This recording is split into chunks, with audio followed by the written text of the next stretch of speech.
Westwood One presents America at Night. Here's your host, McGraw Milhaven. And good evening to you. My name is Dan Mandis in for McGraw tonight. Always appreciate the opportunity to fill in. The phone number remains the same, 844-262-4729, 8442-McGraw. You can find out more about me on the socials. You can follow me at Dan Mandis Show. I do host a morning show in Nashville, Tennessee on Super Talk 99.7 WTN. There is a lot of news to talk about this evening. On Iran, they are being decimated. They are talking. We are talking now. They want to make a deal. Very simply, our military is the greatest in the world by far. Iran is being decimated. There is a lot to talk about regarding the war in Iran. Want to welcome on into the program Ryan Brobst, the Deputy Director of the Center on Military and Political Power at the Foundation for Defense of Democracies. Long title, but your work, Ryan, your analysis has been everywhere, including the New York Times and the Washington Post, and appreciate you joining us here on America at Night. So I want to start out with a headline that I saw in the Daily Mail, Ryan, that's getting some traction. Saying that there is concern inside the Pentagon that we're burning through our stockpiles of Tomahawk missiles very quickly, 4 weeks in. So there is concern. So first, let's talk about what these Tomahawk missiles are capable of, and then we'll get into the supply. Absolutely. So for listeners, the Tomahawk missile is a sea-launched cruise missile. So it's fired from our ships. It has a very long range, capable of ranging, most targets within Iran, and it delivers a 1,000-pound warhead. And these were one of the first weapons used at the start of the conflict to take down Iranian air defense systems and command and control, along with the ground-launched ballistic missiles, the ATACMS and precision strike missile. And there's a couple of key challenges with these weapons. One is that because they're based on ships, there's close to a finite amount of them in theater at any one time. We're just starting to deploy the technologies to be able to reload ships at sea. So we've used a lot of them. And then the other problem is that we haven't bought a lot of them in recent years. So for example, the maximum production capacity in this fiscal year was about 600, and the Pentagon was only going to buy about 120 of them. And procurement's been even lower than that in previous years. And this is kind of a long-standing issue where we haven't been procuring sufficient numbers of munitions, even when industry can provide. So there are some production capacity issues, but in many cases, the Pentagon hasn't even been taking full advantage of what industry can produce, which is leading to the shortfall that we have today. So I understand hyperbolic headlines and so forth from the Daily Mail and other places. Are you concerned about the number of missiles that we have? And if the headline is true that we are beginning to run short, do we need to buy more? Do we need to manufacture more? And could we end up in a situation where we simply don't have enough firepower? Yeah, so in terms of prosecuting the conflict with Iran, I am not concerned about running out of them for this. This is partially because now that the Iranian air defense network has been heavily degraded, with the Pentagon saying it's achieved air superiority over Iran, we can switch to having our fighter jets drop bombs from nearly directly over the target, and those are far less expensive than cruise missiles, and we have a lot more of them. What concerns me is what's going to happen after the conflict with respect to deterring Russia and China. One could easily argue that we didn't have enough of these to deter China in the first place, and now we're going to be in an even worse situation. So my hope is that with the supplemental that'll be coming to Congress soon, is that we'll have sufficient funding to both restock what we've used, but actually go beyond that and purchase even more of the munitions needed to keep the peace in the Indo-Pacific. You live in this world, you watch this world, and so when this campaign began, were you alarmed at the amount of munitions that we were using, and did you see this concern before other people did? And, ultimately, at the end of the day, the state of the Pentagon has been a big topic of conversation because there has been discussions about how we simply don't have what it takes, a wherewithal to battle two wars at once, which is a part of what they say is how you determine whether or not your Pentagon is ready for battle. Mm-hmm. So there's definitely some concern here, and this predates the conflict. We had been supplying with Ukraine with a fair amount of weapons. It is worth noting, though, that we largely did not supply Ukraine with long-range strike weapons, so there isn't a lot of overlap there. This use is different. For example, Ukraine was not provided with the Tomahawk missile or the precision strike missile or any number of a large number of air-launched cruise missiles that we've used so far. And there has been a lot of progress on the defense industrial base. A lot of the money in the supplementals that were to support Ukraine ended up flowing to the defense industrial base and has increased production.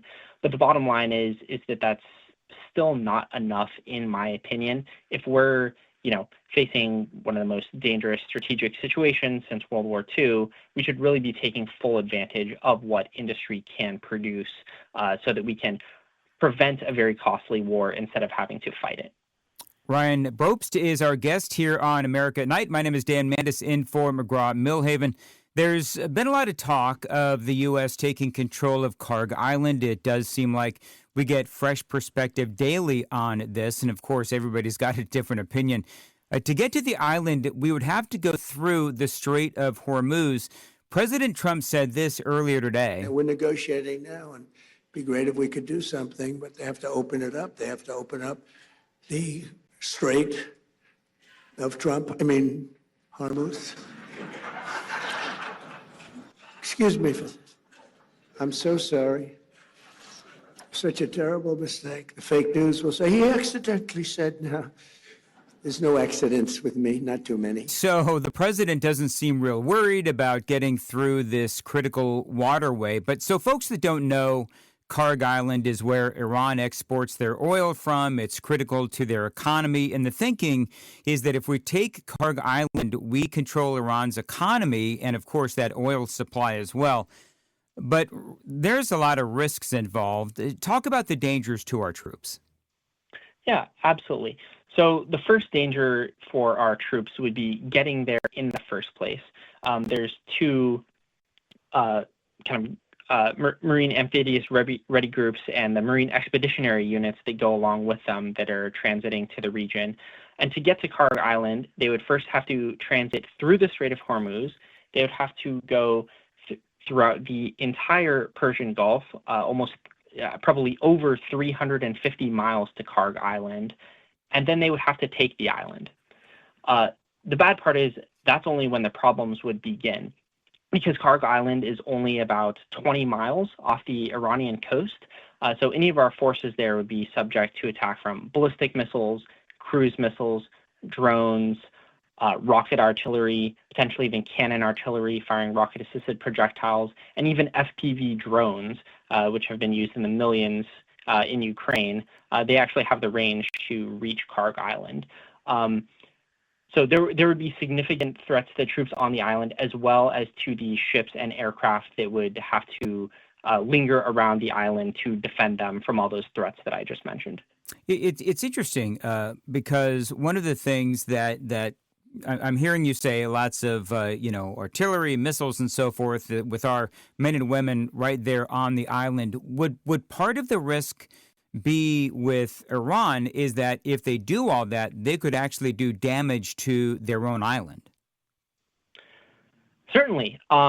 If Iran thought that they were not going to be able to control that island for the future, I could see them trying to destroy their infrastructure there. That would actually cause another risk that I didn't mention previously, that if you have an oil refinery burning, I'm not a chemist, but that smoke is likely to be extremely toxic, and the troops there would be breathing it in all day, every day. So this could be another issue. But that does raise, another question that, if we really wanted to stop Iran from exporting oil there are many other ways to do that other than seizing the island. For example, we could target some of their infrastructure there.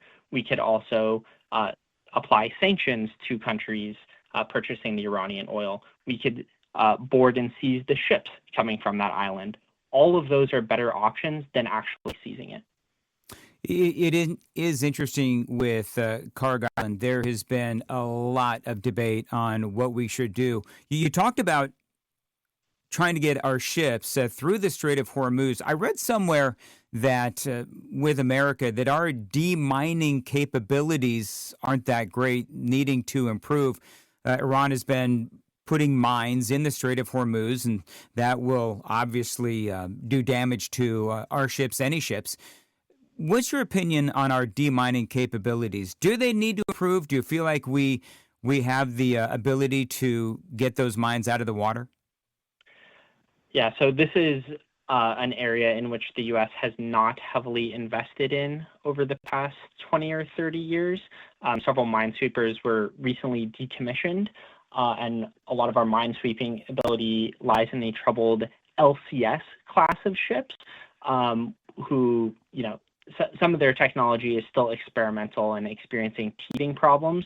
So Iran's mines, which the Defense Intelligence Agency said in 2019 Iran had over 5,000 of them, they could be a serious problem. And even the threat of them still being out there would cause merchant vessels to be very wary about trying to transit through the strait, in addition to the other threats like missiles, drones, attack boats, etc. Ryan Brobst is a military analyst and our guest here on America at Night. I saw this headline, Ryan, about how Iran has 1 million fighters ready to go.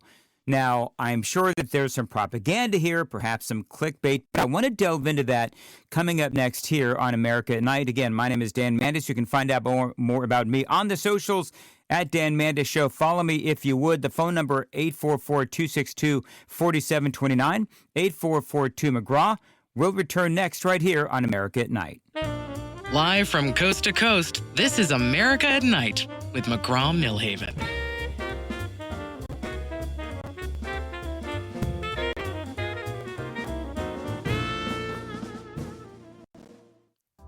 This is America at Night with McGraw Milhaven.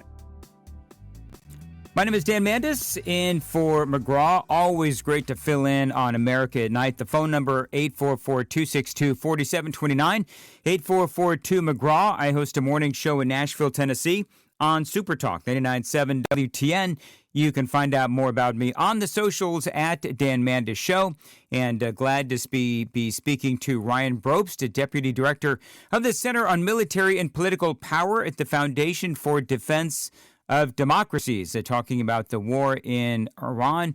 And, of course, there is a lot going on every single day. And one of the things, Ryan, that I saw earlier today was about how Iran had 1 million fighters ready to go. Now, again, as I said, heading into the break, I'm sure there's some propaganda and some clickbait, but how much do we know, as Donald Trump is considering sending in ground troops, how much do we know about Iran's ground troops and their capability versus ours?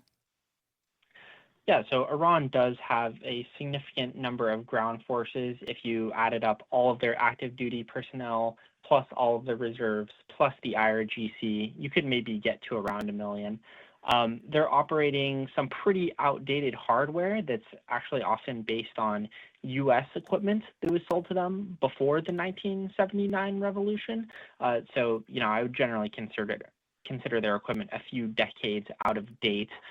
Clearly, their air defense systems haven't held up particularly well, with the Pentagon declaring that it has air superiority over Iran now. That said, that is a lot of manpower, and any kind of ground invasion by the United States would be a rather difficult endeavor, just given the number of people there as well as the size of the country. How is their training? I mean, we know that our military is top notch. I know that they have conscription there, so you have to serve in the military in Iran. But how is their military? We know that the IRCG, they're really good. I mean, that's the premier elite military in Iran.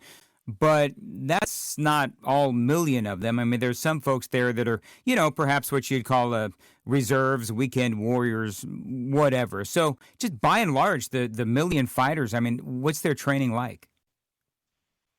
Yeah, so I wouldn't put much stock in the level of training that the conscripts are getting. One kind of indication about how motivated these forces be was reports that when Iran recently gunned down tens of thousands of its own protesting civilians, they were partially relying on militias from other nearby nations like Iraq, showing that there could be some lack of willingness to kind of fight in the name of the regime. That being said, there are certainly elite units like the IRGC, particularly their Quds force, that could pose serious problems. What's kind of interesting in Iran right now is it's really unclear how their command and control structure is actually functioning. The U.S. and Israel expended considerable efforts to try to degrade that in the opening phase of the conflict to the point where individual units were acting without orders from above. I would expect that to be at least partially still the case, and there's going to be a constant battle trying to continually sever their communications with their subordinate units. One of the things that President Trump said earlier today, Blown up every 2 days. No, everybody's afraid to announce who's the head. We don't even know who the hell the leader is. So I think we have regime change already, but we're going to be, at some point, we'll be leaving. So broadening out the president, we've got about a minute left. The president has given Iran until April 6th to come to an agreement. How confident are you that we're actually speaking to the right groups in Iran? Yeah, that's a great question. It does seem as though some of the Iranian leadership has reconsolidated, but there could be internal divisions right now if Iran tries to make peace, particularly from the hardline IRGC. They seem very determined to fight and believe that Iran can win in a drawn-out war. So I'm not particularly confident that negotiations are going to be successful by then. And I would say that it's more likely than not the war will continue past that date. Ryan, real quickly, how can folks follow you on the socials? Yeah, I'm at Ryan Brobst on X, formerly Twitter. All right. Thank you very much. Great analysis. And we'll talk to you again soon. My name is Dan Mandis in for McGraw Milhaven. This is America at Night. This is America at Night with McGraw Milhaven.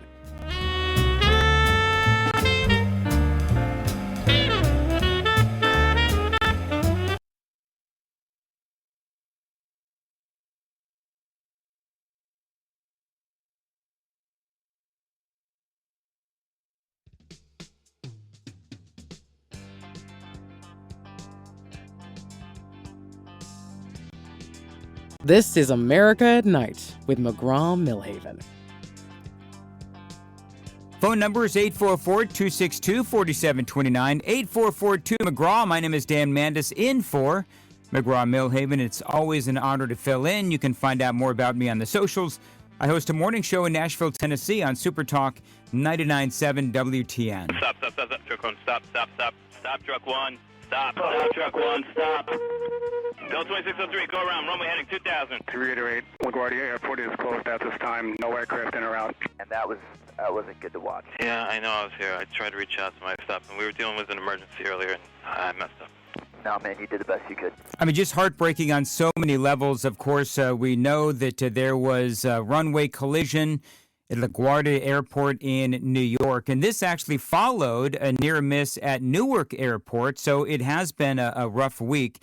There was also, by the way, a near miss at John Wayne Airport between a National Guard helicopter and a passenger jet. That was also earlier this week in Orange County, California. You know, there's so many things that can go wrong. I want to look at the aging infrastructure of our airports, and our next guest is Captain Shem Malmquist, a veteran airline pilot, expert on aviation safety and accident investigation. Shem, you've got an incredible resume. You've written a couple of books, Angle of Attack, covering the crash of Air France 447, and another book called Grounded, analyzing the Boeing 737 MAX crisis. Shem, thank you very much for joining us here on America at Night. Oh, thank you for having me. So you investigate plane crashes, and I find this fascinating. I've been looking forward to this segment all day. So you've seen the footage, obviously, of the LaGuardia collision this week. Talk about your thoughts on that specific incident, and then we'll zoom out. But from the best available data, what's your read? Well, of course, there's most of the things we can't really say for sure still. And I'm not going to speculate on anything that I don't know, but some things that we do know, we can talk about. Of course, the Jazz aircraft was on final. It was cleared to land behind another aircraft. And that is a pretty normal procedure to use. It does put the aircraft, I guess you could say, out of mind. If you're working something and you kind of solve that problem, then any human is going to go on to other tasks that they need to attend to, and that's just normal. And so there was a couple of other things going on at the airport. There was a very busy. LaGuardia is always very busy. It's very congested. It's a very narrow, confined space in terms of airports, which creates its own set of challenges. But there was a United Airlines aircraft that had a fumes issue going on, and they were trying to deal with that. And so the emergency equipment was rolled to try to mitigate any potential harm that could cause. And during that, it appears that one of the crash trucks entered the runway when the Jazz airplane was landing, and unfortunately they collided. There's indication that there was a transfer of control, according to the NTSB, that occurred at high speed prior to landing, which would indicate to me that the captain probably saw something that is not typical for a captain to take over the airplane from the first officer at that high of a speed with some very sudden braking. It is not clear why the crash truck entered the runway. There is some lighting that is supposed to be lit. My understanding, at least some of the reports indicate that it was lit, and the crash truck went across that anyway. And of course, a lot depends in this kind of situation on the people looking out the window and avoiding the case, which is, as we've seen, problematic. Broadening out, I mean, we have issues with air traffic controllers. There's not enough of them. That's sort of a separate conversation that I want to sideline for now. But, when these accidents happen, and you've investigated these kind of accidents before, talk about how the investigation goes and how they have to reassemble as best they can the wreckage. Well, that certainly would be part of it.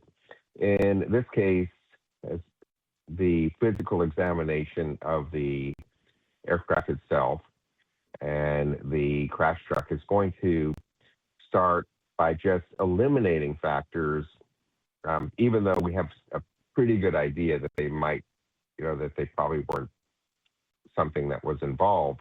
But you still have to go and look to make sure, were the brakes working as they should? Was the anti-skid system working as it should? Thrust reversers that would help slow the airplane. You're going to make sure that all of those systems were working correctly and eliminate them if you can. If not, then of course that can be left undetermined. But in general, we want to eliminate anything that could have been a factor. We don't want to ever have somebody coming back later and saying, well, you missed this. And so it's really important to be meticulous. And the NTSB does that. And they'll be going through all of those different areas. Of course, on a large aircraft accident, it is made a little bit simpler because we do have a lot of recorded information. And so that is going to be sent off to the laboratory. They've already parsed the cockpit voice recorder. And so we have a good idea of what was going on the flight deck in the last few seconds. We I don't know if there's anything similar from the fire truck, but it's not impossible. Of course, there's the ATC recordings, and those already have been discussed by NTSB, so those are looked at as well. So the preliminary is just really seeking information.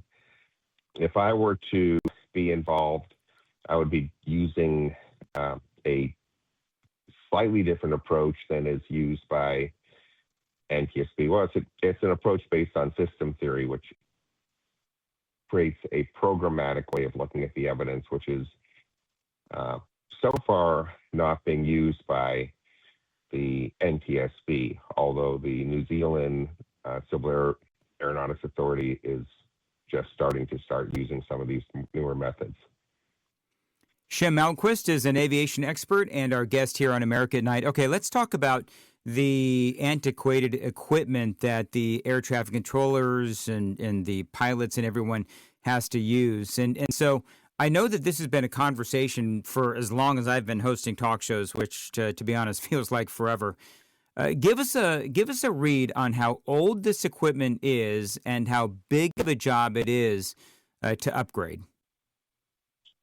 Well, most of the equipment is it's going to vary by airport and depending on which equipment we're talking about. But a lot of the equipment, of course, is getting probably 30 years old at this point, and it's a big challenge to upgrade the equipment. It's not just a cost, but it also has to integrate with all of the other components, and it has to be reliable, and that is a real problem. So even though something might be older, it could be more reliable than something new. We see that all the time. You get the latest update on your phone, and all of a sudden your phone starts crashing on certain apps.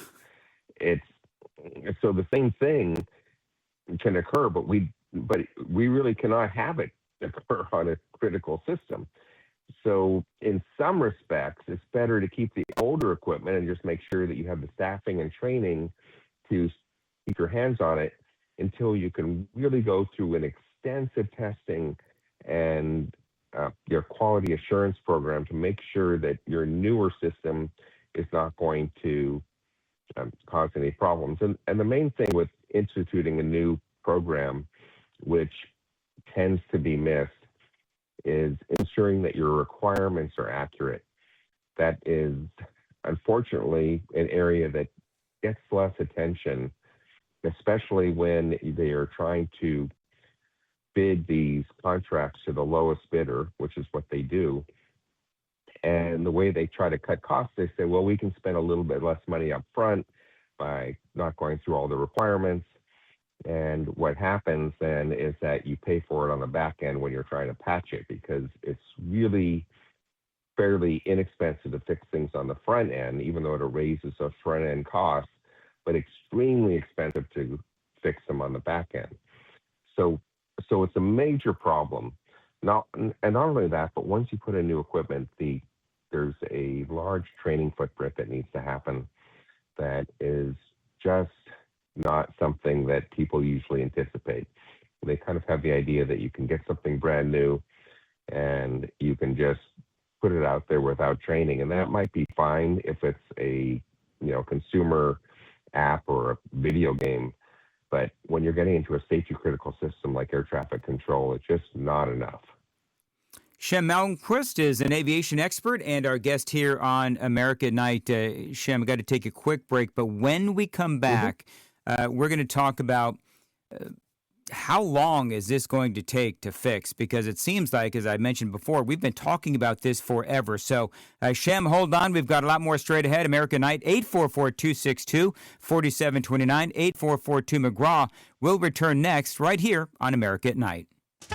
From the heart of America, this is America at Night with McGraw Milhaven.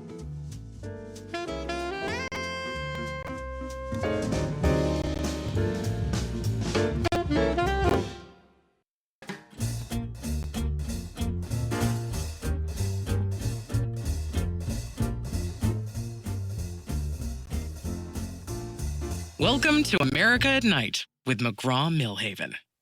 Phone number 844-262-4729. Dan Mandis in for McGraw, and Shem Malmquist, aviation expert, is our guest, and we're talking about America's deteriorating air traffic control systems. And Shem, I got to ask you a couple of questions. It is taking so long to fix this equipment. It is definitely old, and we're talking about the various airports.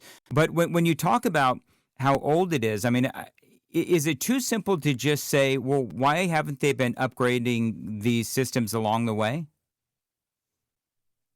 It would be nice to be able to upgrade things along the way.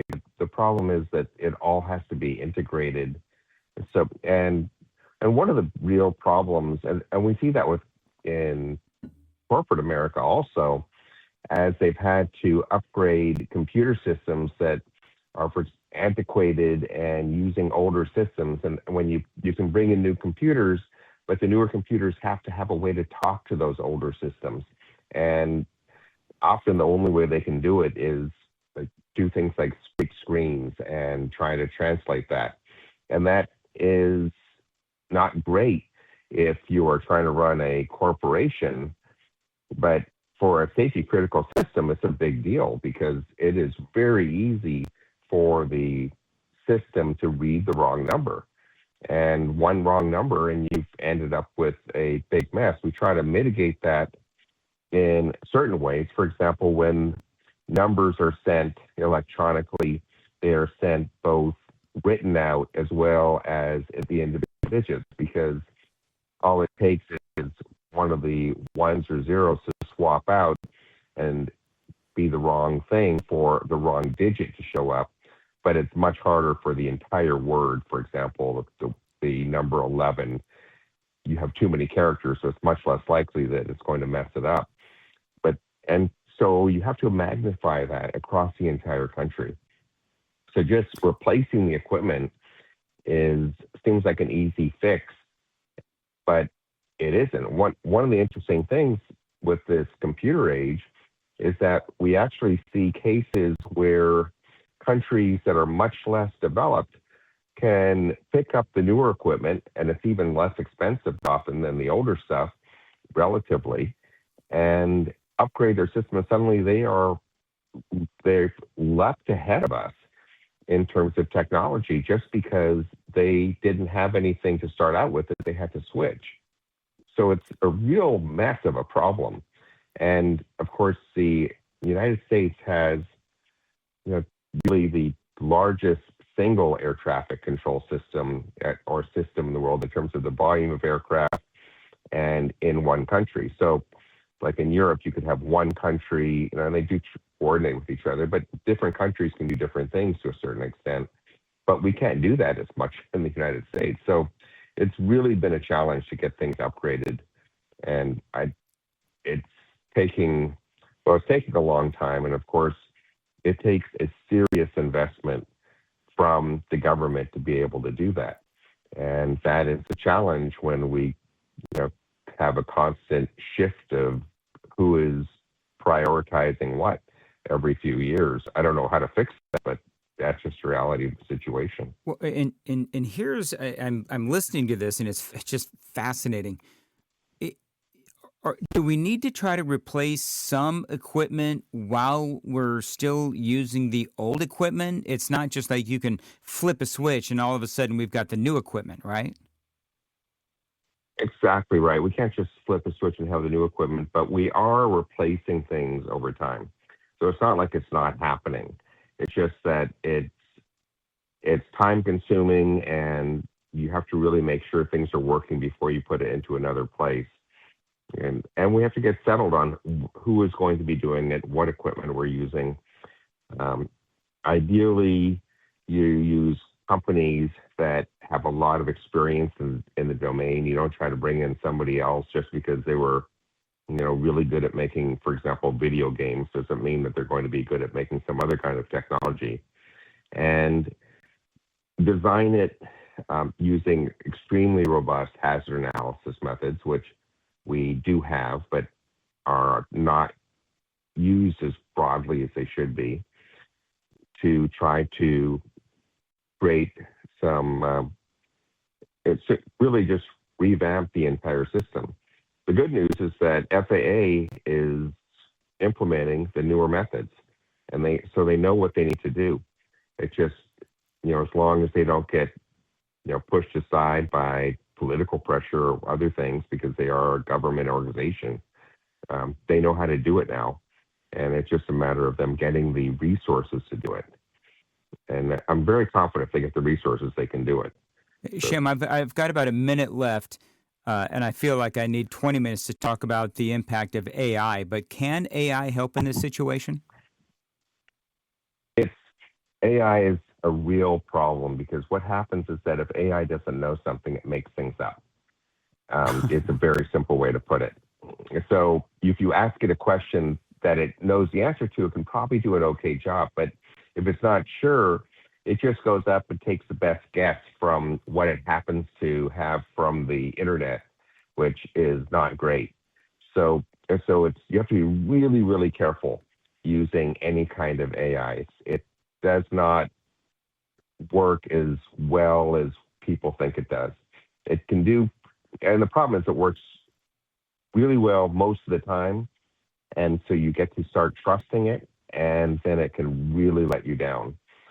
So it's a problem, a political challenge. So I'd be really hesitant to it. Although people are looking at it, I don't think it's there yet. All right, Shem, how can folks follow you on the socials? Well, I guess probably LinkedIn is probably the best way as far as any kind of social. I don't do anything that much socially outside of that. All right, Shem. Well, thank you very much, Shem Malmquist, our guest, again, aviation expert. My name is Dan Mandis. Out of time. This is America at Night.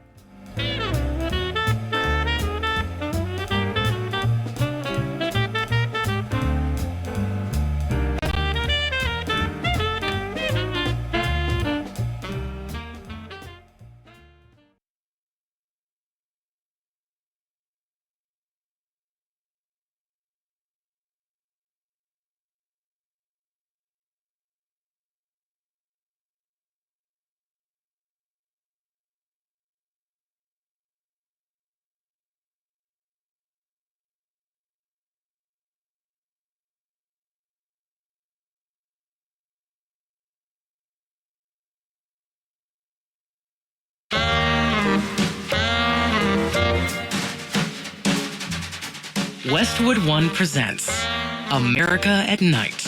Here's your host, McGraw Milhaven.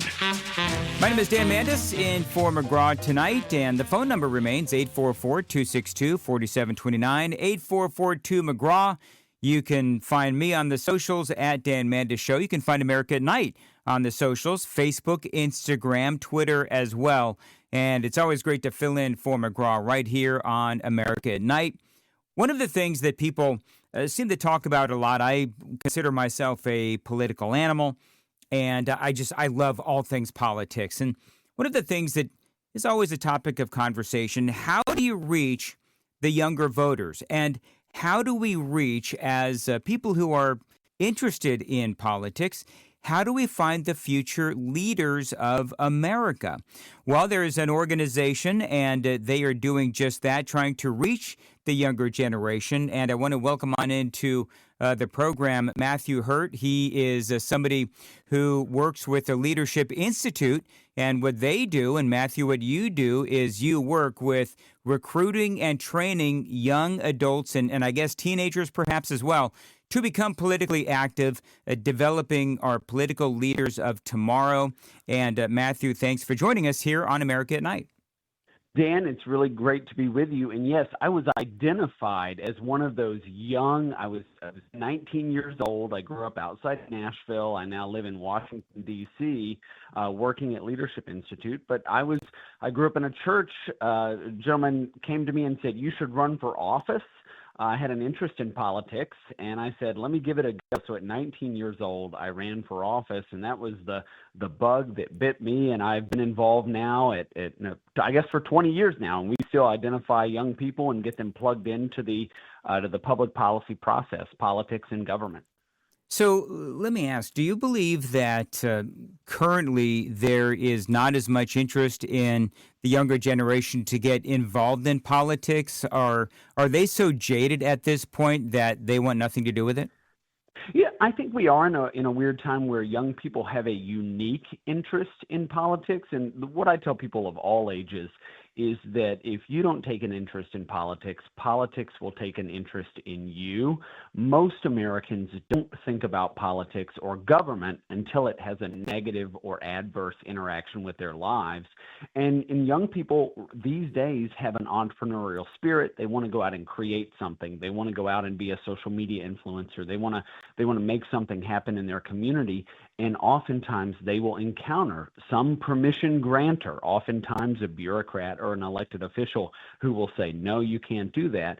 And then they have to take an interest in politics. So that's what we see a lot of. Most young people are apathetic, but when asked to engage in something political, get involved in a club, get involved in some civic effort, they will make the effort and show up. One of the things that when I was younger and what triggered an interest in politics with me was, obviously, the political process. My father, for people that don't know, my father was, very much a Republican. I grew up like a lot of folks do.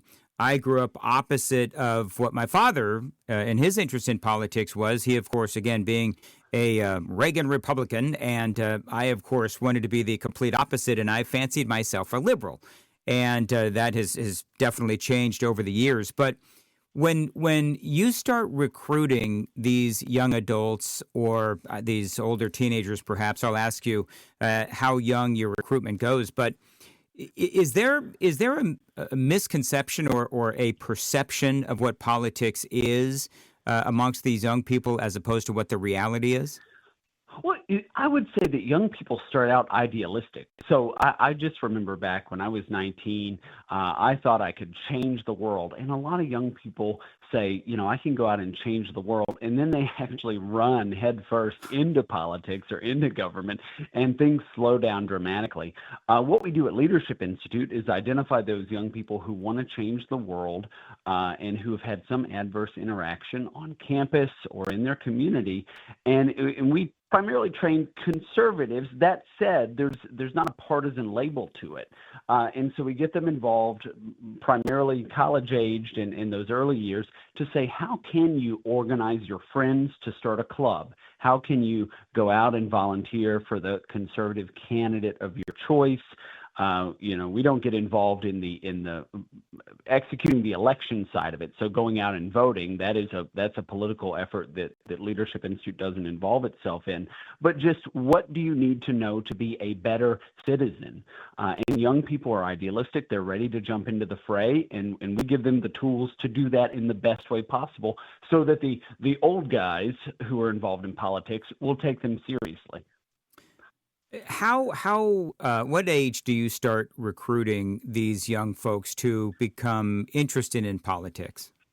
Well, Leadership Institute has a flagship youth leadership school. It is primarily targeted to college-age students, but in that training, we have how to recruit and mobilize high school students.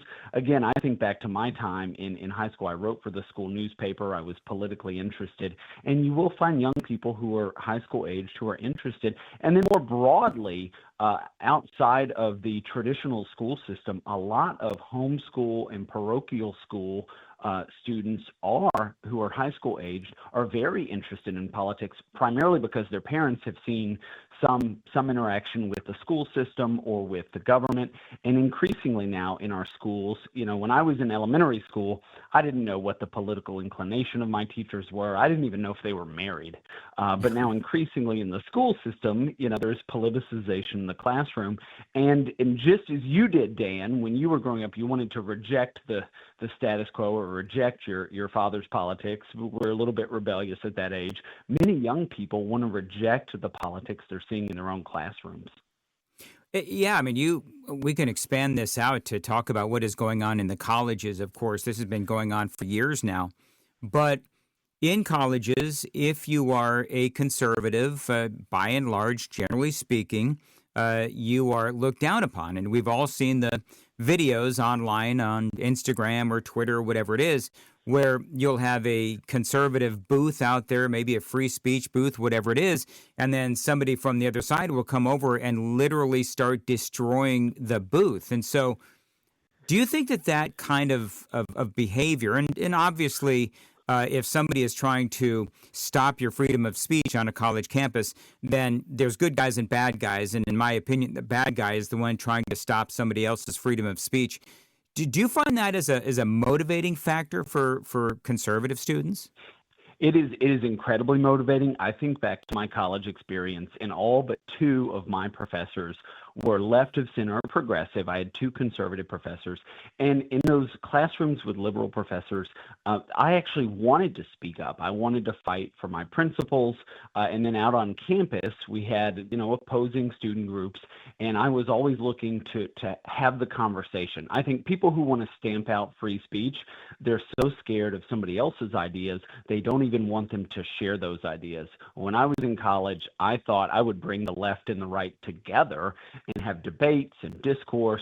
And I think we're now 20 years the other side of that. And I don't think that's happening much on college campuses now, but it's exactly something that Leadership Institute encourages, tabling for the cause of your choice to start those conversations. And yes, sometimes to get the viral footage for social media, but really to have those conversations and challenge the status quo on American college campuses. So you say you've been doing this for 20 years. Matthew Hurt, by the way, joining us at the Leadership Institute. They work to recruit and train young adults and teenagers to become politically active. So you say you've been doing this for 20 years. And Matthew, I'm going to take a break, but I'm queuing up the question ahead of time. So you've been doing this for 20 years. Has it become harder or easier to recruit? More with Matthew Hurt. Coming up next, my name is Dan Mandis. This is America at Night, 844-262-4729. Got a lot more straight ahead. America at Night with McGraw Milhaven.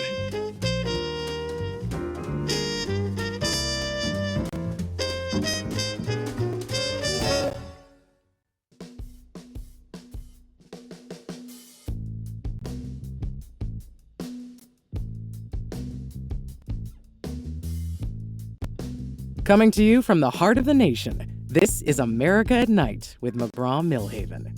My name is Dan Mandis, in for McGraw, 844-262-4729, 8442-McGraw. And we're talking about how to cultivate and recruit the next generation of political leaders. Matthew Hurt is joining us. He is with the Leadership Institute. And Matthew, you folks do just that. So you've been doing this for 20 years. And has there been, what's the difference between what was going on 20 years ago and what has been going on now? Clearly, we have seen social media come to the forefront. Well, the first thing is the results show year after year that young people are less invested in free speech and the First Amendment. More people, according to Pew Research and other outlets, more young people think it is acceptable to shout down political opponents, which leads to and can lead to violence. And we've seen that in our political landscape over the last year, particularly with the assassination of Charlie Kirk last fall. But also, social media is a place where young people are. There are dozens of social media apps that young people use to communicate. And what we found, both on the left and the right, is that there are influencers and others who are taking political issues or philosophical issues and explaining them or communicating them in a way that is humorous or engaging, and that's bringing people into politics and into public policy on both sides. Living in Washington, D.C. now for 17 years, I've seen increasingly young people who come up here to intern on the Hill or wherever, who have at least some social media. They've got some presence and they follow influencers and others. And so the big question is, where do we find and energize and plug young people in? We have to hunt where the ducks are, is what they say. And so we go to social media, we create content that is engaging, that's humorous, that asks tough questions, and young people are following along and being engaged and involved in politics in that way. So you think social media has helped the cause in two different ways, if I'm hearing you correctly. Number one, is it is bringing more people into the political realm. That's number one. And number two, it's almost like, I don't want to call it a minor league, but it's like a recruiting ground for finding the next leaders. You're right on both points. And the thing that is really interesting to see is just the creativity as somebody a young person on the left or the right gets involved and they want to create content. We're seeing more and more interesting social media content, and also social media is the ultimate expression of the First Amendment. It is almost impossible to ban or stifle speech on a platform like X or even TikTok, and so we're seeing the proliferation of views and an ongoing debate and discourse taking place on those platforms. I thought it was interesting when you look at the socials. I have obviously very active on the socials. Do you have an opinion which side is better at the socials from a political standpoint? Is it the left or the right? Well, the joke on the right, Dan, is that the left can't meme, and that is, and I think that is largely accurate. I try to get a nuanced view of political opinions. I follow people on the left and the right on X, but I do think that conservatives are communicating on those platforms. You see the proliferation of the podcast universe, and those get clipped up, and even a show like this will get clipped up and shared on social media, and it takes off much further. And then we see it really depends on the platform sometimes. I think X, there's more right of center views, and there are other platforms like Blue Sky and Reddit where you see left of center views. But that ecosystem allows people to find the channels that they're interested in, and then find people they like listening to or creators they like hearing from, and sharing that with their population, with their friend group. Well, you have a Charlie Kirk connection. You brought up Charlie Kirk, and you worked with Charlie Kirk. I mean, very briefly, it was like an event or something. Talk a little bit about your Charlie Kirk connection, and also how important he was to the conservative movement. Then I'm going to ask you: is there a Charlie Kirk on the left? Is there anyone on the left that is to the stature, if you will, of where Charlie Kirk was when he was assassinated? Well, as Charlie Kirk was building out the plans for Turning Point USA back, about a decade or a little longer ago, he came to Leadership Institute, where young conservatives learn to organize, spend a day in the office learning the ins and outs of organization, and then he launched Turning Point. At Leadership Institute, we work directly with Turning Point USA chapters. We work with other conservative student groups. And when it comes to politics, Charlie was obviously on the right, but when it comes to the importance of the First Amendment and free speech, Charlie was a beacon of hope for anyone on any side. He would go to any college campus and have a conversation with anyone. And I think that is one of the biggest takeaways of Charlie's legacy, is his ability to go and give someone a fair shake, let them make their argument, and then he would make an argument back, and they would talk back and forth. I think that is so important on college campuses. It's so important in our politics.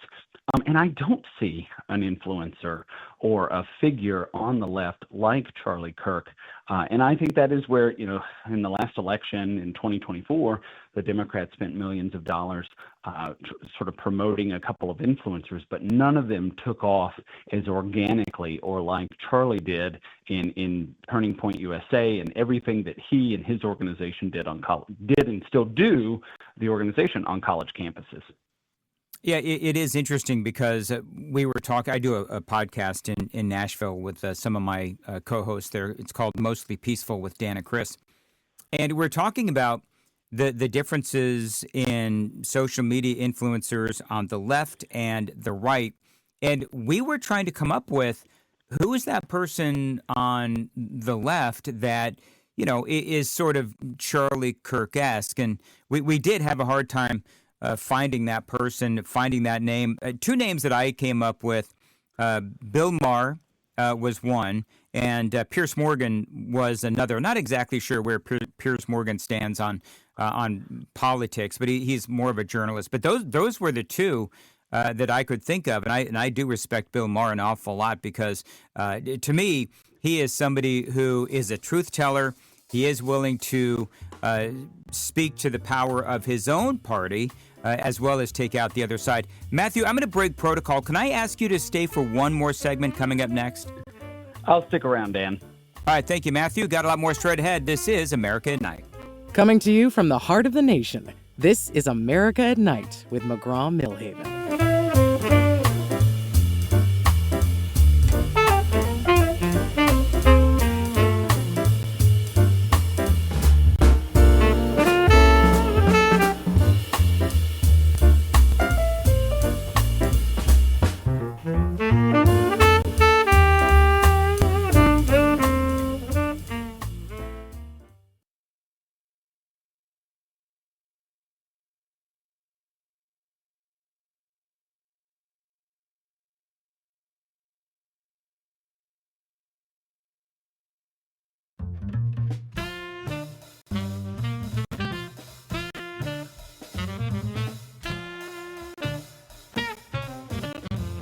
Relax. You're listening to America at Night with McGraw Milhaven.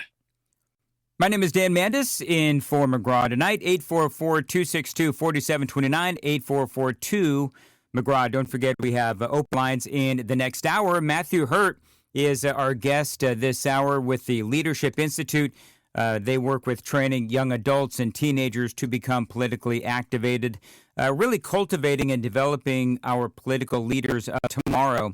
And Matthew, I asked you, breaking protocol a little bit, at least my own personal protocol, having you on for a third segment, because as we're talking about developing future political leaders, it suddenly occurred to me that, there's a lot of folks that are listening right now who have, kids, teenagers, people have kids in college and so forth. And, one of the questions that I would ask is if there are parents that are listening and they want to try and cultivate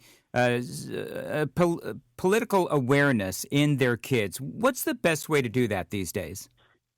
Dan, I get this question a lot. My parents were both apolitical when I was growing up. It was really weird. When I ran for office at 19, they registered to vote and voted for the first time in that election.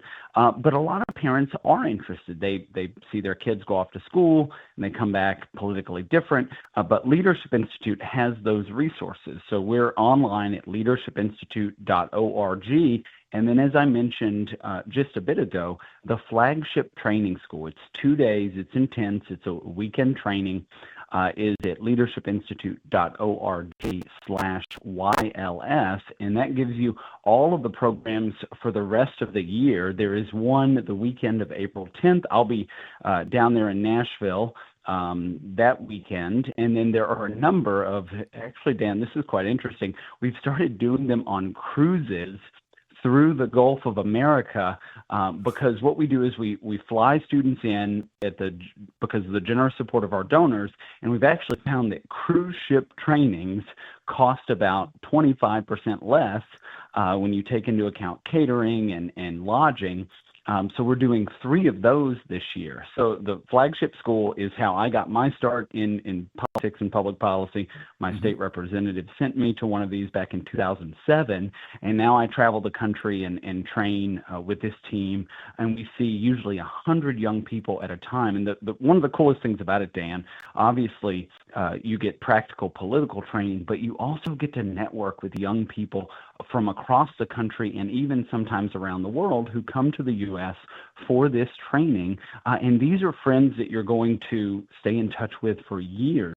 One of the coolest things about it is, I think back to my first training, and I still talk to the people some are still involved in politics directly, and some got elected to office, and some are out in the private sector making money and raising a family and doing all of those cool things. And so it's not just about the practical political training. It's also about the community and the network that you build when you meet students who are kind of like you from all over the country. Well, it's interesting. The reality is that you can be more impactful, with no offense to politicians, but you can be more impactful, just working social media and becoming an influencer. And I've got one example, and I know that you know this because you have ties to Middle Tennessee. I live in Nashville, Tennessee, where I host a morning show in Nashville, Super Talk 99.7. But folks may have heard of a guy named Robbie Starbuck. Now, Robbie wanted to run for Congress as a Republican, and ultimately the Republican Party, they decided that, and I don't want to get into all the details because they don't matter, but ultimately the Republican Party decided that he wasn't bona fide, and they basically kicked him off the ballot. But instead of, going home and pouting, he actually really became activated and became a huge social media influencer. And I believe, and I've said this to Robbie several times, where he is far more impactful now as an influencer than he ever could have been, as one member of a very large House of Representatives. And so I think that simply becoming a politician, I think there's a lot of other ways that the kids of today and the young adults of today can be influential. I mean, just look at a guy like Nick Shirley and what he's doing with the power of social media as well. So there's a lot of different ways, Matthew, that people can become activated and make a difference other than just becoming an elected politician.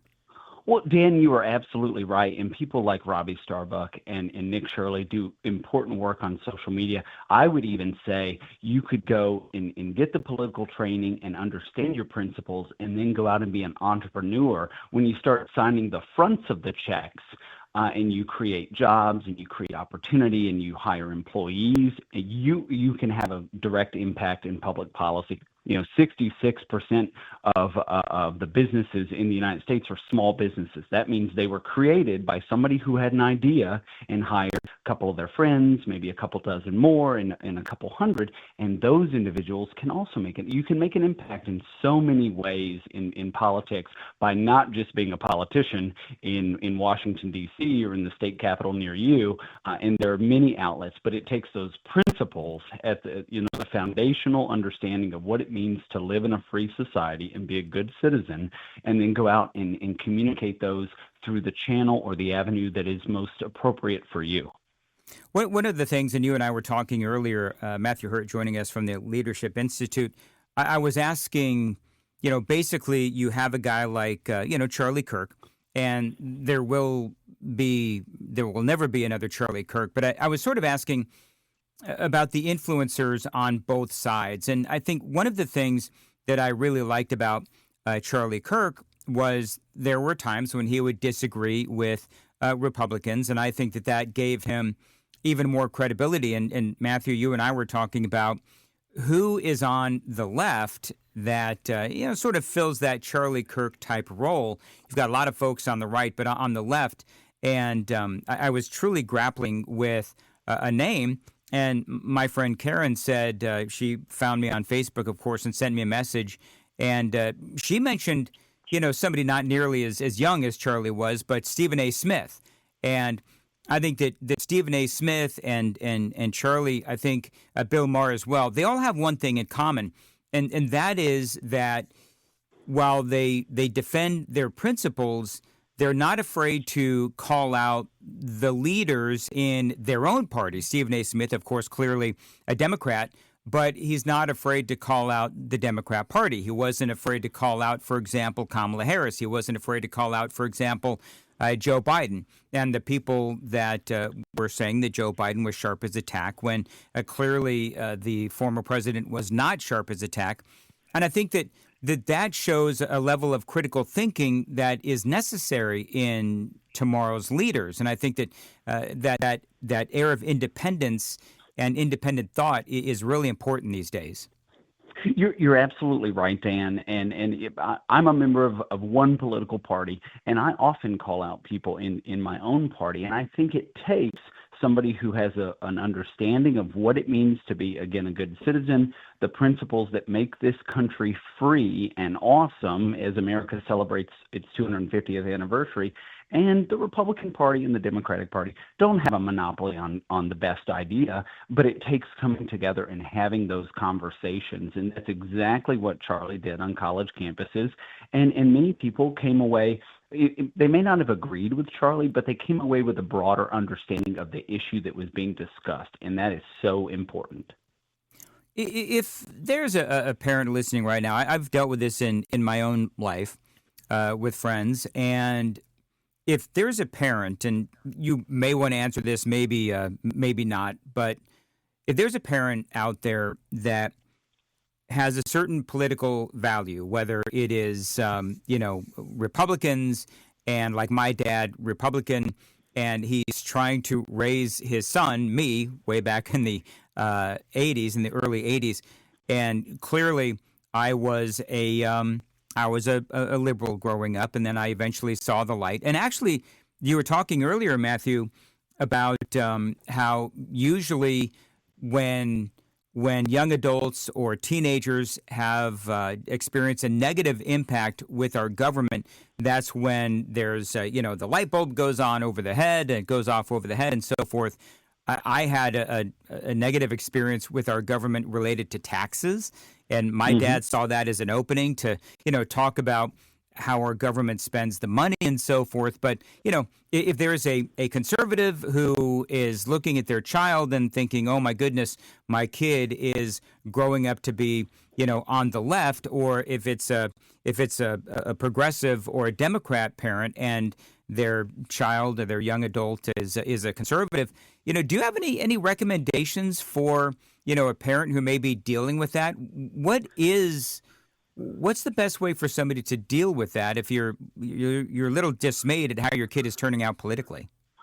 Well, I think I think of two answers immediately, Dan. Both of my parents were hardworking, and children learn by watching their parents.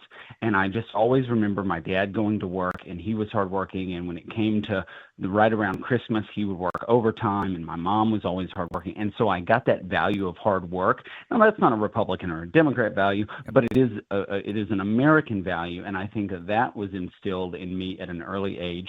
And then the second thing is when your children have questions about, hey, why is there money coming out of my first paycheck? Where is this going? An educated parent who understands how government spends money can use those opportunities to say, look at this. This is 6% of your paycheck is going to this, and then the federal government. And if you make more, you pay more. And so to have those learning opportunities early on by watching the children watch their parents, and then as they get older, they'll start to ask questions. And if you come to the table and say, let me explain this to you, and you make the decision, explain it fairly, and let them make the decision, I think that will stop some of the rebellion. I know it did for me a little bit as my parents explained what hard work looked like and what happened when, I got my first paycheck from the movie theater and a third of it was gone. Yep.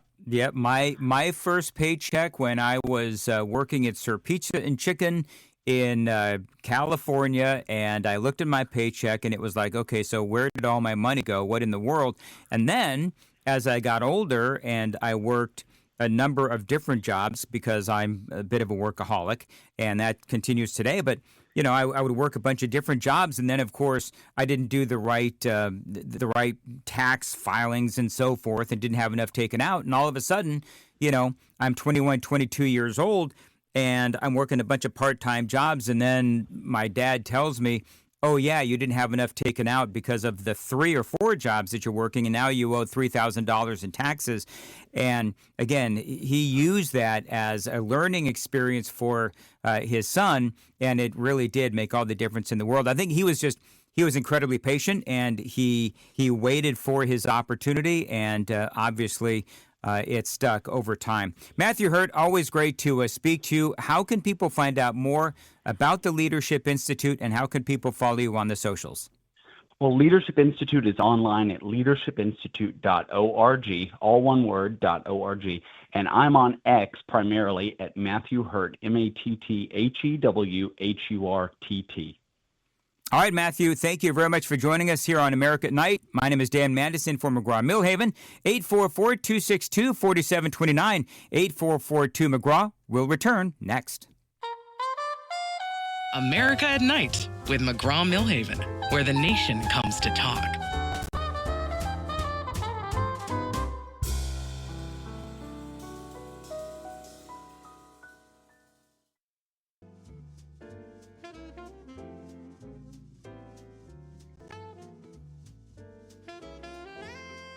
This is America at Night with McGraw Milhaven. My name is Dan Mandis, in for McGraw tonight, and the phone number is 844-262-4729, 844-2-McGraw. And, you know, it's interesting, whenever I talk about my growing up, and you don't know me from Adam, so it's fine, but whenever I talk about me growing up, I do have people that do find me on the socials and tell me their stories about how either when they grew up and their parents and how they were able to instill their own values in their kids, or when they were a kid and how they did it. And there's a couple of different ways to do that. I got one person that reached out to me, and this person is in the Virginia area, someplace in Virginia near Washington, D.C., but he says that his dad tried to force his politics on him, and he says that he completely rebelled and he never, ever connected with his dad politically. He never went to his father's side because it was forced upon him. And so it seems to me and I was talking to Matthew Hurd about this, there's a couple of different ways that you can try to influence your kids. You can, like the listener in Virginia said, you know, his father tried to force his politics on him. You can try that, or you can try other ways where you can just, as my father did, you just kind of lie in wait until the opportunity presents itself. One of the things that I did, and it drove my kids absolutely crazy, but I've always been in talk radio. I've been in talk radio for years and years and years and years and years. And I've been hosting for a long time. And when I wasn't hosting, I was producing talk shows. And when I wasn't doing that, I was a news anchor and a reporter and so on.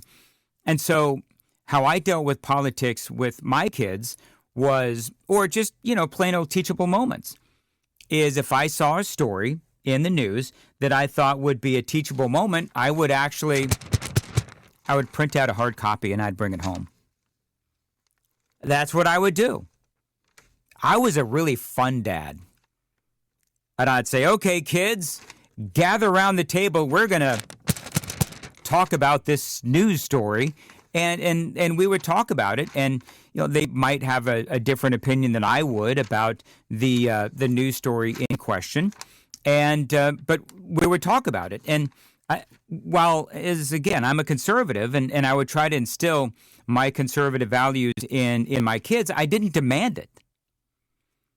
Because to me, the most important thing with my kids wasn't necessarily that they follow my path politically, but it was that they were able to think critically, and that whatever their political opinions were, that they would be able to defend those opinions. And if they grew up to be, left-leaning, then they could defend their left-leaning stances. And if they were conservative, it would be the same thing. Why do you feel the way that you feel? And that's why I would do what I would do when I would print out those news articles and talk to them about the news articles and what we could learn from the news articles. And it wouldn't be overtly political things. It would, be sometimes more slice of life stories. It would be, oh, look at this village idiot, and what can we learn about this story to help you not do what this person did. And, these are just kind of things that I did to raise my kids. I didn't demand that they follow me. As I said, I didn't demand that they follow me politically. There were suggestions, and, to protect my kids, they don't want to be involved in my talk shows, and so I don't. But, one is apolitical and one is, really the opposite of how I believe. And that's fine. And I love them anyway. And it's really just, for me, it's all simply put, part of the conversations that you have as an adult with your kids. I do believe that you you are able to do more with your kids as far as an influence goes by suggesting and conversation as opposed to demanding. We got a lot more straight ahead on America at Night.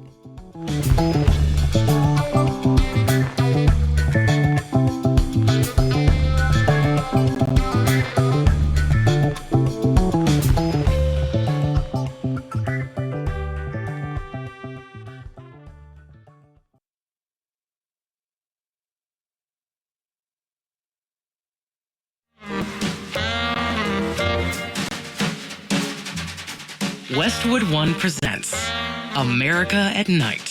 Here's your host, McGraw Milhaven. Well, it is open lines. It is last hour of the radio program. My name is Dan Mandis, America at Night. The phone number 844-262-4729, 844-2 McGraw, and this is the hour that we do open lines. Take it easy on me. I'm not used to open lines. The last couple of times that I've filled in for McGraw, the open line segment has been an adventure to say the least, but I very much enjoy doing the open line segments. So we do have open lines at 844-262-4729, 844-2 McGraw. I host a morning show in Nashville, Tennessee on Super Talk 99.7. WTN. You can find out more about me on the socials at Dan Mandis Show. By the way, just a couple of news items real quick. Tiger Woods has been involved in yet another car crash. I mean, I think this is like his fifth car crash now. And this one is a pretty bad one. It looks like he's okay, but he has now been arrested. Tiger Woods was arrested for driving under the influence after a car crash in Florida. This happened on Friday, today, March 27th. The Martin County Sheriff's Office said Woods and the other driver involved in the accident were not injured. The crash took place in Jupiter Island, Florida. Mark Steinberg, Woods' longtime agent, did not immediately respond to a request for information about Tiger's condition. He was previously involved in a serious rollover crash in California back in 2021. In addition to his DUI charge, Tiger Woods is also facing charges for property damage and refusal to submit to a lawful test. Woods was not under the influence of alcohol, they say. His breathalyzer test registered at a 0.00, police said, but deputies determined Woods was impaired. He did not submit to a urine test. So, I mean, if I'm reading that correctly, it sounds like he was, I mean, obviously they believe that he was on something. And if you look at the photographs, I mean, his car is literally on its side. The Martin County Sheriff's Office, they say, which has confirmed the crash to news outlets, did not immediately respond to a USA Today Sports request for information. Again, Woods, 50 years old, recently indicated his playing at the Masters was a possibility as he continued to recover from an Achilles injury and back surgery as well. Let's see here. Martin County Sheriff John Budensky stated that Woods was impaired, but drugs or medication were not found at the scene. So then they talk about what criminal allegations is Tiger facing. They say that he emerged unhurt after the rollover crash in Jupiter Island. He's expected to serve at least 8 hours in the Martin County Jail. Apparently, he crawled out of the passenger window after the car rolled over. I mean, I want you to kind of picture this. So the car is on its side, and it's on the driver's side. So he would have had to have crawled out of the passenger window, and he would have been like on top of the car as the car is on its side. Good Lord. They say it's not known if he was wearing a seatbelt. I mean, it sounds like he's okay. They said that he was uninjured. If he is convicted of any wrongdoing, Tiger Woods could face fines and more jail time. Goes on to say, first refusal to submit to a lawful test is punishable by up to 60 days in jail and a $500 fine. Let's see here. He has been involved. I'm trying to look up his history of car accidents, and he's been in Quite a few, as a matter of fact. Let's see. 2009, crashed his SUV into a fire hydrant and a tree near his home. He was charged in that for reckless driving, if I'm not mistaken. 2017, found asleep in his car with damage to the vehicle, arrested for DUI. Prescription medications were involved there. 2021, serious single-car rollover crash in California that caused major leg injuries there, and now we have this accident here in 2026. So Tiger Woods, it sounds like he is going to be okay, but he is going to have to deal with some legal ramifications. And of course, I don't know what endorsements Tiger has at this point in his career. I'm sure that he has some, but usually when these kind of things happen, the impact to endorsements, usually this is where the endorsements will take a pause, take a step back while Tiger gets whatever issues he has in order. Do you know what Tiger Woods is worth? I had no idea it was this much. Tiger Woods is worth $1.5 billion, according to Forbes. Woods has earned roughly $1.8 billion before taxes during his pro golf career. He set a PGA Tour record, winning $121 million in prize money. But yeah, he ends up, these athletes, and I know you know this, but these athletes, they have whatever they make in their sport, but then it's the endorsements where they make a lot of money. And I think Tiger Woods, I believe that his big thing is Nike, right? So I think that, I'm glad Tiger's okay. He's got to be careful, though. I mean, for me, listen, it is incredibly irresponsible, obviously, to drive while you're drunk because, number one, or whatever he was on, impaired. Because, number one, you could hurt yourself, but number two, you could hurt somebody else. And so Tiger, he's got to get whatever help he needs to get because this seems to be, unfortunately, a recurring situation, especially in the last couple of years. It is open lines here on America at Night. My name is Dan Mandis, 844-262-4729, 8442-McGraw. Danny is calling from, is that Missouri, on America at Night. Thanks for calling. Hey, part of the reason that there's no Charlie Kirk is that, on the left, is that truth always wins out over BS. Stephen A. and Bill Maher, both good examples of having some presence of mind, but these guys are still not going out to college campuses promoting anything. They have their platform, but the other thing, social media is basically the enemy of news. It's like the death of news. What social media does, and they all do it, they all have algorithms to find out what you like, what you want to see, and that's what they put in front of you. 50, 60, 70 years ago, you had, Walter Cronkite, and everybody listened to pretty much the same thing. I always remember as a child, ABC, CBS, and NBC, when there was a presidential speech, they all carried the same thing. And as a child, it was like, oh, my God, are you kidding me? But nowadays, with social media, you just get to see what you want to see. Now, Dan, hey, Danny, let me ask you a question. What social media platforms are you on?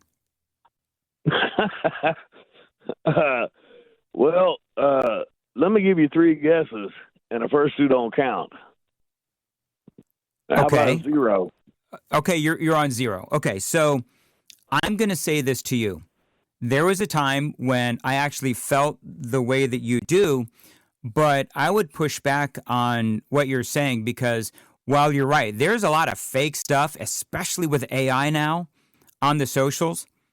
But if you make it a point to follow people that you don't agree with. For example, I don't follow Bill Maher and I don't follow Stephen A. Smith on the socials. However, if that is your concern, you can always make the choice to follow people or outlets that you don't agree with. And so regardless as to the algorithms, you are going to get the posts of those folks that you follow, regardless of the algorithms. And so you can go out of your way to try and seek out differing opinions. But most people, and especially younger folks, won't do that. But Dan, I'm going to hand you something that, and I listen to, Buck and Clay, Hannity, I listen to them all. Yep. But here's one thing that I have never heard anybody say when it comes to illegal immigration. And I looked this up earlier today. In the United States of America, we spend $4 billion a year on passports. Well, I don't know what the Democrat take on this would be, but are all these people suckers for spending $4 billion when you want to let people in that don't even have a driver's license, that should not even be here? I've never heard anybody say anything about illegals versus passports, and I just thought that was kind of interesting. That's all I got for you, brother. Have a good night. All right, man. Very good. Thanks for listening. I actually do have something to say about that, and it is coming up next right here on America at Night. Join the conversation. Call 844-2-McGraw. America at Night with McGraw Milhaven.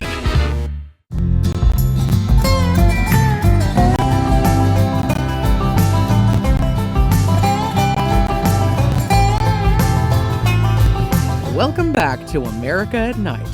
Call now. 844-262-4729. That's 844-2-McGraw. My name is Dan Mandis, in for McGraw this evening, and as you just heard, 844-262-McGraw, I should say 262-4729, 844-2-McGraw. That is the phone number. Find out more about me on the socials at Dan Mandis Show. Eduardo is calling from Tampa, Florida, and Eduardo, thanks for calling America at Night. Go ahead. Yeah, Dan, it's great to hear you. I got a comment that I think the Republicans, and this is what Trump and the Congress needs to do, is say that we're going to keep you more safer, particularly what happened, and as you know, I used to live in Chicago, what happened with that lawyer student, and then even there was a story about a New York illegal and a 5-year-old. And they're going to keep us more safe, including what's happening with Venezuela and Iran, as opposed to a city like New York, and Chicago had a very bad week. I mean, from the lawyer student, there was team takeover during the week. Somebody, some contractor was murdered near the United Center. That's where they play the hockey and basketball. It's a bad week for Chicago. In LA, they're charging $23,000 on homes that still have not been rebuilt, and Mayor Bass is finding out there's homeless in the manholes. I mean, that's who you want running this country. I mean, Gavin Newsom is from LA. From California, he wants to run for president.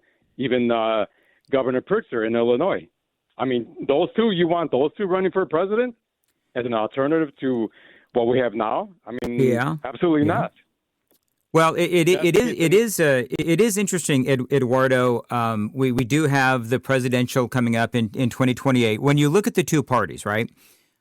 The Republicans right now, as it stands, the Republicans have J.D. Vance and Marco Rubio. Both of these guys, at least to me, have incredible resumes. And I have made some of my conservative friends upset because I actually think that Marco Rubio has a better resume than J.D. Vance does. And when you look at some of the things that Rubio has done within the current administration, I think that he's done a great job. I think J.D. Vance has done a great job as well. But when you look at the two guys that you just mentioned, right, you've got J.B. Pritzker and you've got Gavin Newsom, and both have, I'm just going to say it, when you look at the state of their cities, Chicago and Pritzker, he's the governor of Illinois, so the state of Illinois, and in California you have Gavin Newsom, and their states, there's no other way to say it. They have a lot of issues. I mean, you just mentioned a couple that are going on in California. You could talk about the problems with sanctuary states and sanctuary cities. You could talk about, right now you've got Nick Shirley. He was in California, and he was exposing all of that fraud. So when you look at, a guy like Pritzker and a guy like Gavin Newsom, Newsom, he's got, as Donald Trump says that Newsom has a slick line of BS, and he really does. I mean, Gavin Newsom, he's got the great smile, and he tries to talk away, some of the challenges that California has had. But, before we even get to the presidential election, I think the midterm elections are going to be critical.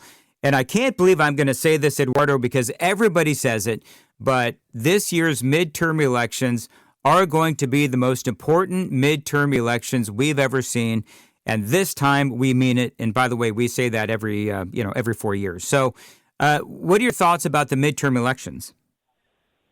Well, I was an election judge this past Tuesday, and we had a District 14th, and you had a Navy veteran and electrician versus a very high-end lady. I mean, she's definitely rich, and although I think she got caught between being a semi-carpetbagger because her husband lives in the county she's running, but she's in a different county, so that could be kind of like out of touch with issues, and somebody like a Navy veteran electrician is kind of more closer to the affordability. We can't leave that out. That's something that they're going to have to tackle. If we get these TSA lines down and the gas down, then they're back in business. Well, yeah, we have a couple of issues, a couple of minor issues. One of them, of course, being the war. And I think that a lot is going to hinge on the war. Eduardo, I appreciate the call as we come up to a break. So a couple of things. Eduardo is absolutely right. I'm going to have a lot more time to talk about this on the other side of this upcoming break. But when you look at the amount of people that affordability is their number one issue, and the amount of people that don't care anything about what is going on in Iran, I think that's going to be a challenge for the president. I think that is going to be a challenge for the Republicans coming up here in the midterm elections because, the American people, I think their presumption as they're reading all of this is, well, Donald Trump is caring more about what is going on in Iran and not as much at home. I'm going to talk about that straight ahead right here on America at Night. Miss a portion of tonight's show? Not a problem. Go to americaatnightlive.com to find a replay of every show.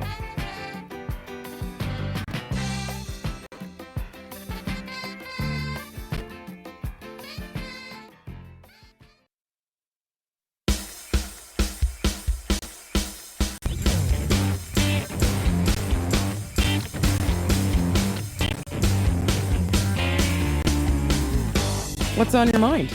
Call 844-2-McGraw and be a part of America at Night with McGraw Milhaven. 844-262-4729. My name is Dan Mandis, in for McGraw Milhaven. And yes, indeed, it is open lines here on America at Night. Eduardo called earlier, just right before the break, and we're talking about the various political candidates.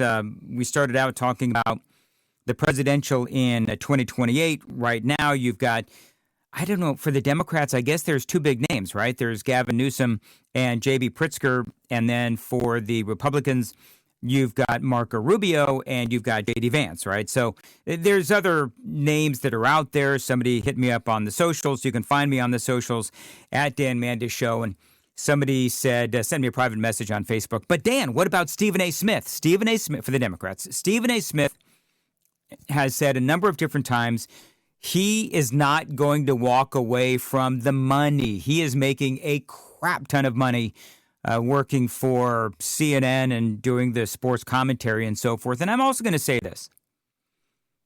As Donald Trump, by the way, found out, it is a lot easier and I'm not bashing on Stephen A. Smith. I actually, as I said in one of the previous hours here on America at Night, I like Stephen A. Smith, but I'm also going to tell you that it is a lot easier to scream and rant and rave and yell about politics than actually being a politician. It is really hard to be a politician. And oftentimes you have, some of these folks who are commentators. And, we've seen this with, for example, Pam Bondi, and she was doing all kinds of, and Kash Patel.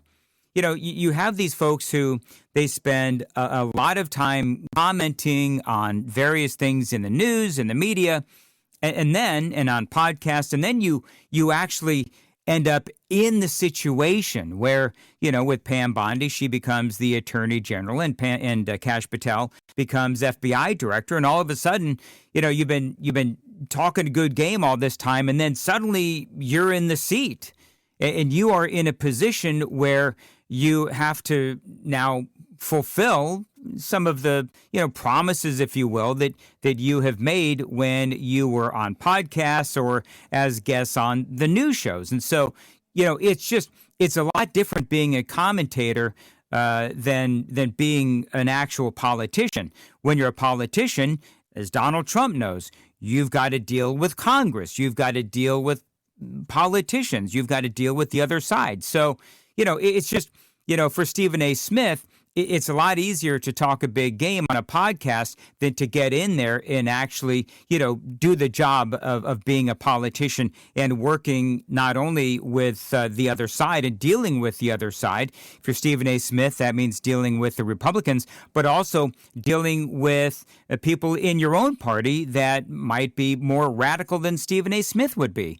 If you are a Republican, if you're a conservative commentator and you end up, being part of the system that you've been commenting on for so long, well, now not only do you have to deal with the Democrats, but you also have to deal with, the various factions within your own party, as Donald Trump found out, back when he was the president the first time around. And he's certainly dealing with, factions within his own party now, as well as the other side of the aisle, which by and large, their hatred of the president is, I've never seen this kind of hatred before. There's a reason why they call it Trump derangement syndrome. But the point with Eduardo was we were talking about what is going to move the midterm elections. And I got to be honest, as a conservative, but I do call out my own party, and I do try to call balls and strikes during my morning show in Nashville, Tennessee on WTN. Affordability is the key. Affordability is the issue, and things were going really, really well before the president decided to go into Iran. Our 401ks were looking really good. Gas prices were going down, and they were low. Inflation was not nearly as bad as it was under the Biden administration. And then Trump decided to go into Iran. And, whether you think that was the right move or not, that's up to you. But the bottom line is that it is impacting affordability, and that's an issue. And so when you look at the polling out there, and I'm not necessarily one that looks at polling all the time, and I don't necessarily believe the polling either, but I will tell you that polling on the Iran war and our involvement in Iran, it's not looking good, folks. I'm just telling you, it's not. A lot of people believe that we shouldn't be meddling in Iran, in the administration. And by the way, I do believe that going into Iran, there's a lot of reasons why we should have gone into Iran. But affordability is always going to be the key. Affordability is what is going to move the midterm elections. And so the point I'm making is that Trump needs to wrap this up as quickly as possible so that we can see those gas prices go down. Because if gas prices don't go down, then the cost of goods is going to continue to skyrocket. And the cost of everything that we buy at the grocery store is going to continue to go higher. And so that is what the president is going to have to deal with. That is something the Republicans are going to have to deal with. And again, I don't necessarily believe what I'm seeing in the polling, but what I am telling you, just from my own personal experience as somebody who has been watching politics for a long time, is right now there is a lot of concern within the Republican Party that this war is going to last longer than anticipated. And if it does, that is going to impact affordability, and that will impact the midterm elections. And so that's why I, for one, again, as a guy who is a conservative, I do have my concerns. The phone number is 844-262-4729, 8442-McGraw. Let's say hello to, speaking of affordability, Alex is listening in Mountain View, California. Alex, thanks for calling America at Night. Hi, thank you for taking my call. I wanted to suggest a way that everyone in the United States could help Mr. Trump out and bring affordability back to where it was before the Iran war. Out here in my area, gas is between $6 and $7 per gallon as a result of the war, and that's the price that the Europeans paid approximately before the COVID pandemic, and they dealt with it by simply driving subcompact cars. So if everybody in the United States committed to purchasing only subcompact cars for, say, the next 10 years, that would result in a dramatic decline in demand for energy and would put inflation under check, and it would reduce the rise in prices of food as well. And so I think that would be an immediate solution, help Mr. Trump out, and the Republicans can get back can maintain control of Congress. Well, hey, Alex, let me ask you. So I bought a RAV4 a couple of years ago. I love my RAV4. Do you drive a subcompact car? Yes, I do. Those things are small. I mean, I hear what you're saying, and I get it, but I don't feel safe in a subcompact car. Well, the issue, I understand. I mean, but they are safe. You can look at the crash test of, say, the Honda Civics, mm-hmm. or the small vehicles from Honda. Some subcompacts are risky, but right. Hondas make reliable subcompacts. So does Nissan. So does Toyota. And I mean, if you love your country and you want Mr. Trump to succeed and you want to put inflation in check, that's one immediate solution that everyone can do. And let's make the sacrifice. Let's be willing to help Mr. Trump out so he can complete his war effort in Iran, and then we can continue our lives in a reasonable way without high inflation. All right, Alex, I appreciate the call. Thank you very much. My 2 cents on Alex, I get I get that his heart is in the right place. If every driving age American decided to drive a subcompact car, I don't know, do we even have that many subcompact cars that have been built? For me, I'm going to stick with my RAV4. I do believe that once this war is over, that the price of gas will go down pretty quickly, which is why the president has been saying that this is going to wrap up in 4 to 6 weeks. I think we're at 4 weeks now. We've got a couple more weeks left. We'll have to see ultimately what happens. With this war, I think it's safe to say that nobody really knows what's going to happen. I mean, the president says he's speaking to the right groups in Iran. However, then you've got these groups in Iran that are basically mocking and scoffing at the president. We had a great interview earlier tonight with, Ryan Brobst, if I remember that, Ryan from the First Hour, military analyst, and he was talking a little bit about the challenges that we're having right now in Iran. And I think it's anybody's guess. I mean, whether or not we're going to end up with ground troops in Iran and so forth, I'm going to tell you, I trust that President Trump knows what he's doing, but I'm also here to tell you that what happens in Iran, frankly, could be, is anybody's guess. So we'll have to see what happens. Line 5, Tony is in Montreal. Hi. On America at Night. Hey, Tony. How are you? I'm good. Dan, go ahead, sir. Yeah, Dan, maybe a couple of points. I wanted to make these points about the air accident in New York, but you said something about politicians.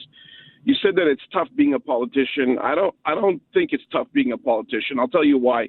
It's tough being a pediatric cancer cerebral surgeon on kids that are 8 years old. I think it's tough being a teacher, and it's sometimes tough telling the truth in court. But I'll tell you one thing: if you can make a decision, you can be a Harry Truman. Harry Truman was one of the least educated U.S. presidents, but one of the most precise and decisive presidents we ever had. Mm-hmm. Remember, I don't think this has anything to do with intelligence. It's about personality. And that's what makes Trump a dynamite president, because he's a no-nonsense guy.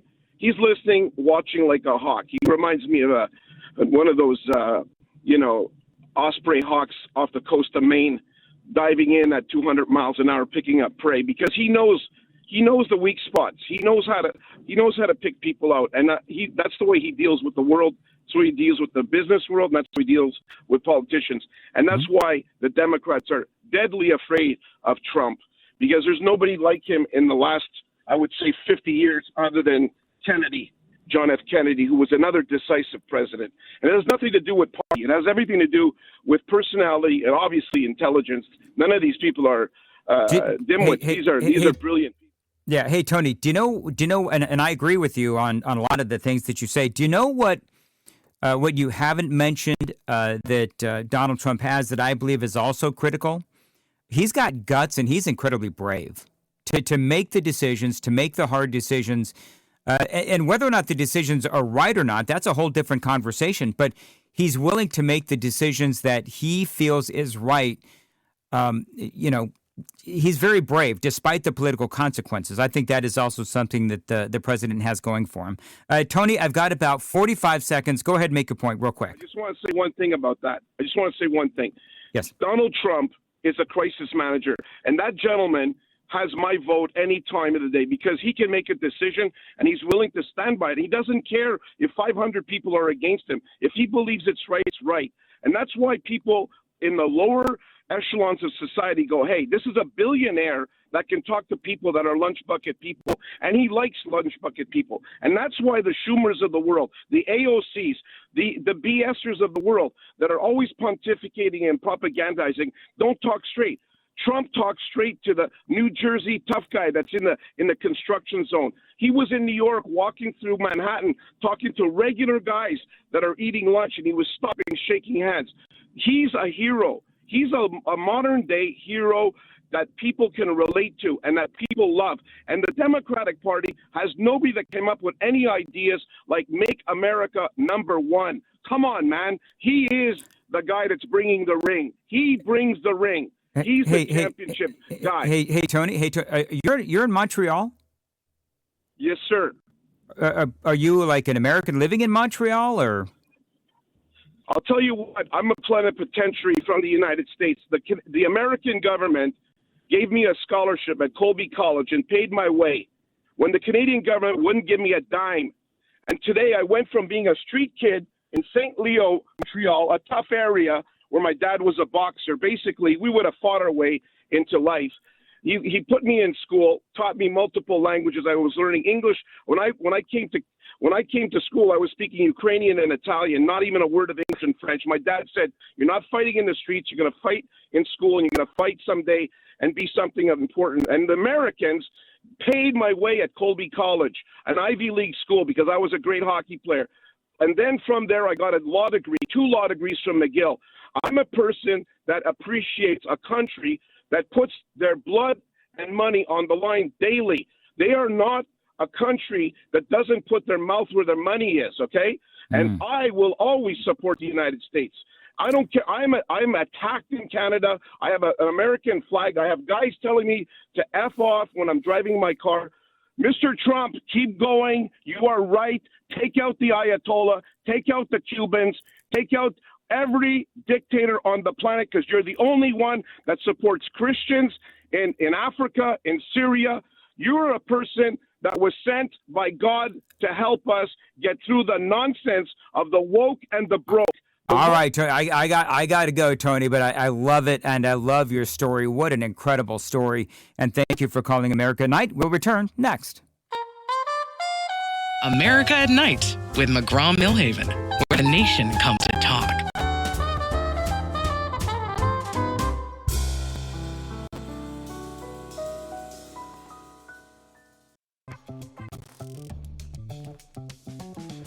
This is America at Night with McGraw Milhaven. Phone number is 844-262-4729. By the way, the website, americanightlive.com. We had a lot of great interviews earlier tonight. If you want to check out those podcasts, again, americanightlive.com. My name is Dan Mandis in for McGraw, and this is Scott calling from St. Louis. Hey, Scott, thanks for calling in. Go ahead. When Trump, when he let them sell oil, or some oil, do you think they saw that as a gift? The Iranians? Yeah. I think they probably saw it as President Trump. They probably, to be honest, knowing the Iranians, they probably saw it as a sign of weakness. But I think that the president, that was part of what I would say good faith negotiations. That's what I think the president was trying to reach out to the Iranians and try to meet them halfway. Yeah. I think you're right about affordability, too. Yeah, I think that's going to be the main issue. And, so then they reciprocated by letting 8 Pakistani flagged oil tankers go through the Strait. And hey, Scott. In our remaining moments, let me find out from you. I've got like 25 seconds. I'm going to give you the last word, Scott. This is very important. How do you think this is going to end? Bad. It's going to be bad for Trump.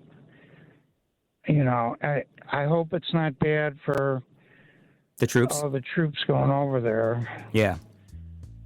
All right, Scott. Well, on that pleasant note, thank you for calling. And McGraw's back on Monday.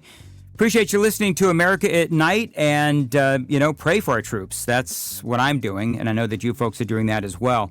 You can find out more about me. I'm on the socials. I'm on Facebook. I'm on X. I'm on Instagram. All 3, and that is at Dan Mandis Show. Have a great weekend.